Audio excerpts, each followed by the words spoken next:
تو حضرت ایوب فرمانے لگے جب میں بیمار تھا تو 24 گھنٹے میں ایک دفعہ میرا رب میرا حال پوچھا کرتا تھا، ایک دفعہ میرا اللہ پوچھتا تھا ایوب تیرا حال کیا ہے؟ فرماتے ہیں 12 گھنٹے تو لذت ہی رہتی تھی کہ میرے رب نے میرا حال پوچھ لیا، اور اگلے 12 گھنٹے میں انتظار کرتا تھا مالک حال دوبارہ کب پوچھے گا۔ فرمانے لگے اب صحت تو ہو گئی ہے پر اب میرا رب میرا حال تو نہیں نہ پوچھتا۔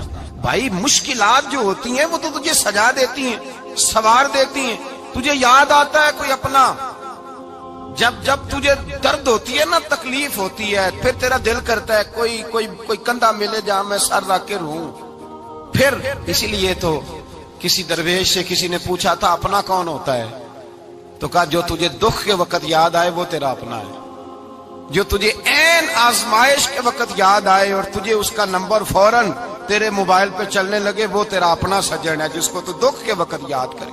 تو بھائی مشکلات کے بعد جو اللہ آسانی دیتا ہے، حضرت ابراہیم کو آگ میں بھی پھینکا گیا، حضرت ابراہیم علیہ السلام کو ستایا بھی گیا، نکالا بھی گیا، لیکن جب ان مشکلات سے گزرے تو میرا رب فرماتا ہے وَإِذِ ابْتَلَىٰ إِبْرَاهِيمَ رَبُّهُ بِكَلِمَاتٍ فَأَتَمَّهُنَّ قَالَ إِنِّي جَاعِلُكَ لِلنَّاسِ إِمَامًا۔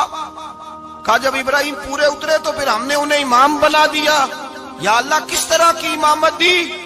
فرمایا میں نے اتنی اعلیٰ شان عطا کی ہے کہ اپنے لاڈلے رسول کو جناب ابراہیم کی نسل میں پیدا فرما دیا ہے، میں نے مصطفیٰ کو ان کی نسل میں پیدا کر دیا، قیامت تک کے لیے ان کا وقار بڑھا دیا۔ اللہم صلی علی محمد وعلی آل محمد کما صلیت علی ابراہیم وعلی آل ابراہیم، ان کی عظمت بڑھا دی، اس لیے کہ جب وہ آزمائش سے گزر کر کے آئے پھر جو آسانی دی۔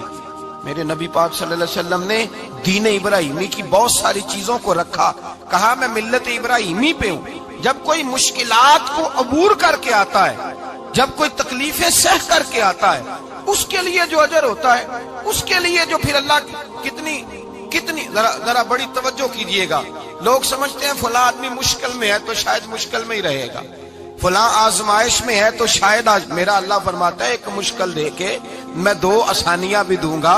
تم مشکل دیکھ رہے ہو، مشکل نہ دیکھو، وہ جو اس کو بعد میں آسانی آنے والی ہے، اور ڈبل جو میں اس پر نعمت کرنے والا ہوں اس کو دیکھو۔ حضرت یوسف کو بھائیوں نے کنویں میں ڈال دیا تھا، اور جب کنویں سے نکلے تو مصر کے بازاروں میں بکے، اور پھر زلیخا نے الزام لگایا تو حالات بگڑ گئے، حضرت یوسف کو جیل جانا پڑا۔ کتنی کٹھن زندگی تھی، لیکن میرے مالک کو کچھ اور ہی منظور تھا۔ کنویں میں گرنے والے، بازار میں بکنے والے، جیل میں جانے والے، الزام لینے والے جناب یوسف کو رب